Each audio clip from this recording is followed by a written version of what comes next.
அதே போல இது வந்து முருகன் மாநாடுல அரசியல் மாநாடு திராவிட கட்சியில் வந்து இல்லை, முருகன் மாநாடு அல்ல அரசியல் மாநாடு எதை வைத்து அவர்கள் சொல்கிறார்கள். அப்படி என்றால் இதற்கு நம்பிக்கையே இல்லாத அரசாங்கம் முருகன் மாநாடு நடத்தியதே. அப்பொழுது நீங்கள் முருகனை கும்பிட மாட்டீர்கள், முருகன் கோயிலுக்கு வர மாட்டீர்கள். நான் கேட்குறேன், தமிழ் கடவுள் முருகன் என்று இப்பொழுது சொல்ல ஆரம்பித்து நாங்கள் எப்போ சொல்கிறோம், இன்னைக்கு தமிழ் கடவுள் முருகன் என்று சொல்கிறீர்கள் அல்லவா?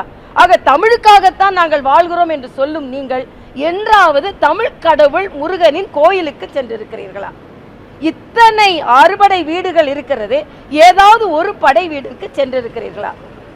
ஆனால் அதே நேரத்தில் இந்து மத விழாக்களில் எதிலாவது பங்கெடுத்திருக்கிறீர்களா? ஏன் இந்த பாராபட்சம்? அப்பொழுது இரண்டாம் தர மக்களாக உங்கள் மனதில் நீங்கள் அவர்களை நினைத்துக் கொண்டிருக்கிறீர்கள். இல்லை, இனிமேல் அப்படிப்பட்ட பாராபட்சம் பார்க்க முடியாது. எங்களின் எழுச்சி நிச்சயமாக தமிழகத்தின் எழுச்சியாக இருக்கும் என்பதை பதிவு செய்வதற்காகத்தான் நாங்கள் செல்கிறோம். ஏனென்றால் அது நடத்துவது இந்து முன்னணி. ஆனால் நாங்கள் உடன் செல்வது இந்த உணர்வு மேலோங்க வேண்டும், இந்த உணர்வை இடறுபவர்கள் தோல்வியுற வேண்டும் என்பதுதான் எங்களது கருத்து.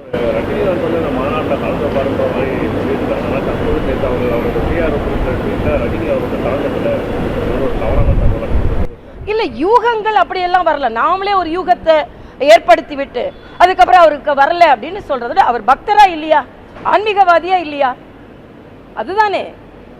சகோதரர் ரஜினி ஒரு ஆன்மீகவாதி, அதில் கலந்துக்கிட்டாலும் கலந்துக்கலனாலும் அவர் ஆன்மீகவாதி தான். ஆன்மீகவாதிகள் எல்லாம் கட்டாயம் இதில் கலந்து கொள்ள வேண்டும் என்பது இல்லை. ஆக கலந்து கொள்ளாதவர்கள்லாம் ஆன்மீகவாதிகள் இல்லை என்பதும் இல்லை. இன்னைக்கு திராவிட முன்னேற்ற கழகத்தை சார்ந்தவர்கள் இந்த மாநாட்டிற்கு ரகசியமாக வருவாங்க.